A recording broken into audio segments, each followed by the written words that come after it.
This episode will shift how you think about capitalism and downturns. Everyone, well, most people think capitalism is a competition, but the truth is, capitalism is a coordination game. And once you see it that way, everything changes. In this initial part, you will learn why capitalism rewards coordinators, not just competitors, how to master this game without most people noticing, and most importantly, how you can position yourself to win at the highest level. Stick around, because understanding this will give you an advantage 99% of people will never have. Now, capitalism isn't just about making products or making money. It is a massive decentralized system where buyers, sellers, capital, labor, ideas are all coordinated. Think about it. Companies coordinate workers, suppliers, and customers. Markets coordinate capital between the most promising ventures. Brands coordinate attention and scale. Attention and trust at scale. Success isn't about beating everyone. It is about building systems that organize resources, people, and capital more effectively than others. Amazon didn't beat bookstores by fighting them. It coordinated global logistics better. Apple didn't just build a better phone, it coordinated design, culture, and consumer desire. BlackRock doesn't own all assets, it coordinates trillions in capital allocation. Coordination equals leverage, and leverage equals wealth. As simple as that. Here is how the richest players approach capitalism. Coordinating attention. They own media, platforms, and cultural influence, controlling where society looks. Elon Musk with X, Jeff Bezos with the Washington Post. Luxury brands coordinating exclusivity. Coordinating capital. Now, they don't just raise money, they build gravity wells for it. Talk about family offices, PE funds, sovereign partnerships. Coordinating talent. The best businesses are magnets for the best minds. Think Cruvon, SpaceX, Google. Coordinating systems. Real billionaires don't micromanage. They build ecosystems that self-organize and scale without them. Franchise models, decentralized supply chains, SaaS ecosystems. You don't need billions yet to master this game. Start where you are by learning to coordinate better than others. And here is how. Coordinate networks, not just skills. Now, don't just be good at your craft. Build networks of customers, collaborators, and resources around it. Example, a freelance designer with 100 recurring clients is better or greater than a better designer with no network. Coordinate capital even in small amounts. You don't need $1 billion fund to coordinate capital. Start pooling money for smart ventures, syndicate, or group investment. Examples are private deal groups, real estate syndications, startup angel clubs. Coordinate attention with content. That is, own digital spaces, start YouTube channels, newsletters, podcast, whatever aligns with your expertise. Whoever controls attention controls the flow of opportunity. Again, as simple as that. Build systems, not just goals. Now, most people hustle for a goal. The smart few build repeatable systems that compound outputs automatically. Example, automated sales revenues, automated sales funnels, delegated businesses, licensing deals, membership models. Think in ecosystems, not transactions. One-off wins are just noise. Build layers around your work, your product, services, communities, IP. Example, don't just sell consulting. Build a book, a course, a mastermind, and tools that your audience needs. Here's the next level. AI is accelerating coordination.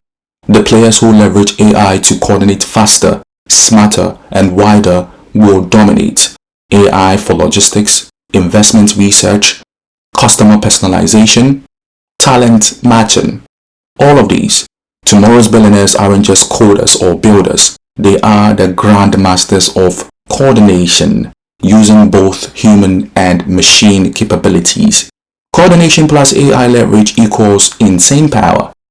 This is why the wealth gap will widen dramatically over the next decade, because very few people realize the game has already changed.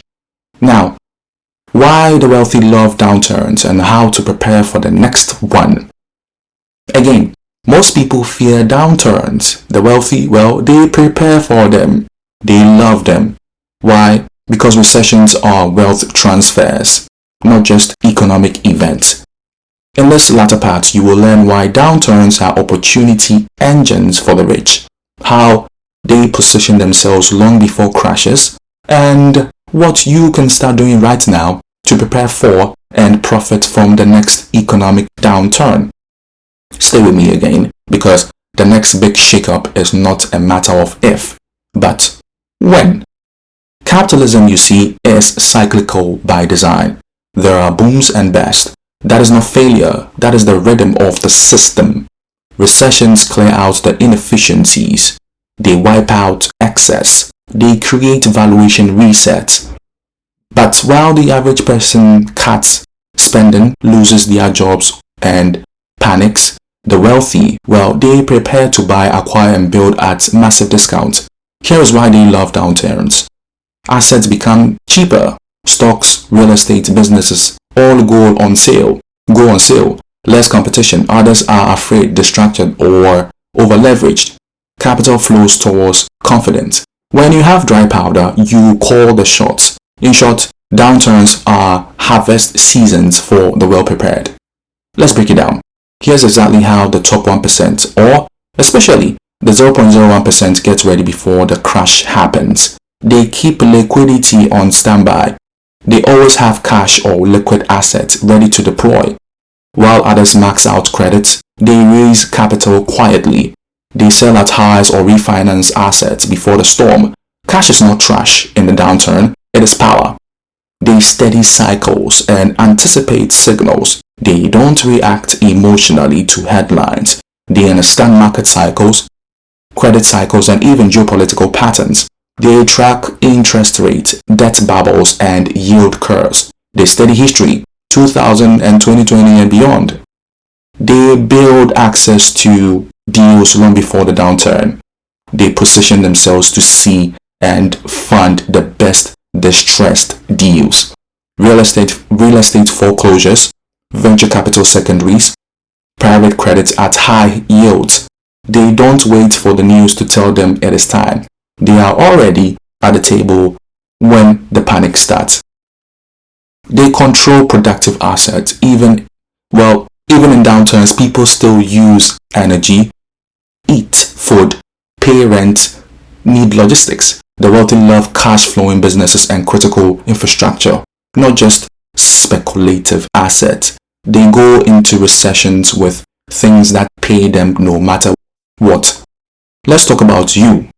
Here is what you can start doing, even if you are not yet a billionaire. To play the same game, of course. Build liquidity, even if it is modest. Get out of over-leveraged plays. Build a recession war chest in cash, short-term T-bills, or gold. Why? Because cash in a downturn isn't dead weight, it is buying power.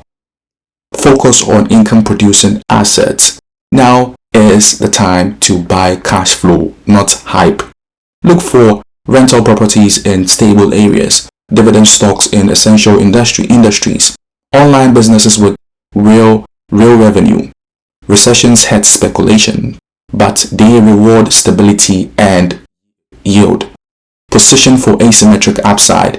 Find deals where your downside is protected but your upside is uncapped. Real estate with seller financing, startup secondaries at discounts, note investing, and distressed debt.